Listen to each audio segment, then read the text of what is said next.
শিক্ষা বোর্ডের যে সকল শিক্ষকেরা তোমাদের পরীক্ষার খাতাগুলো দেখেন সেই সকল শিক্ষকদের কাছ থেকে জানা গেছে 2024 সালের এসএসসি পরীক্ষার্থীদের পরীক্ষায় পাশের হার অন্যান্য বছরের তুলনায় একটু বেশি থাকবে।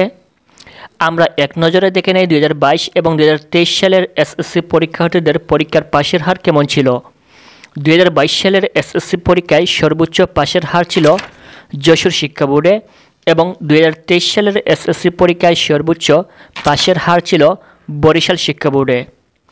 অন্যদিকে যদি আমরা সর্বনিম্ন পাশের হার দেখি তাহলে 2022 সালে পাশের হার সর্বনিম্ন ছিল 78% এবং 2023 সালে ছিল সেম একই সিলেটেই 76%। অর্থাৎ পাশের হারের সর্বনিম্ন দিক দিয়ে সিলেটই 2022 সালে এবং 2023 সালে ছিল। সো এখানে দেখেন 2022 সালে এবং 2023 সালে যে সকল পাশের হার রয়েছে এগুলো কিন্তু 2024 সালের এসএসসি পরীক্ষার ক্ষেত্রে একটু বাড়বে। অর্থাৎ তারা বলছেন যে যেহেতু এবছর শিক্ষার্থীদের ফেলের সংখ্যা খুবই কম যার কারণে তাদের পাশের সংখ্যা একটু বাড়বে। অর্থাৎ এখানে দেখেন 2023 সালে কিন্তু ঢাকা বোর্ডের পাশের হার ছিল 77%, এটা হয়তো বা 80%-এর উপরে চলে যাবে।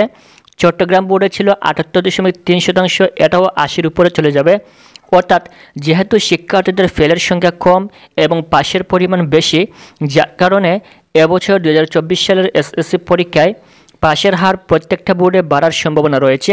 তবে সর্বোচ্চ কোন বোর্ডে থাকবে এবং সর্বনিম্ন কোন বোর্ডে থাকবে সেটা কিন্তু এখন বলা যাচ্ছে না, সেটা রেজাল্টের পরই দেখা যাবে কোন বোর্ডে সর্বোচ্চ এবং কোন বোর্ডে সর্বনিম্ন পাশের হার।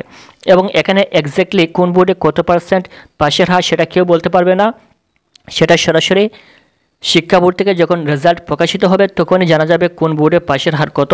তবে আশা করা যাচ্ছে 2024 সালের এসএসসি পরীক্ষায় অন্যান্য বছরের তুলনায় পাশের হার একটু বেশি থাকবে, কারণ হচ্ছে এখানে ফেলের সংখ্যা খুবই কম।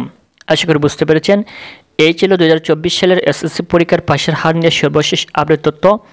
সামনে তোমাদের রেজাল্ট প্রকাশিত হবে, রেজাল্টের পর কলেজে ভর্তি হতে হবে। সম্পূর্ণ তথ্য আমাদের এই চ্যানেল থেকে পেতে অবশ্যই চ্যানেলটি সাবস্ক্রাইব করে রাখবেন।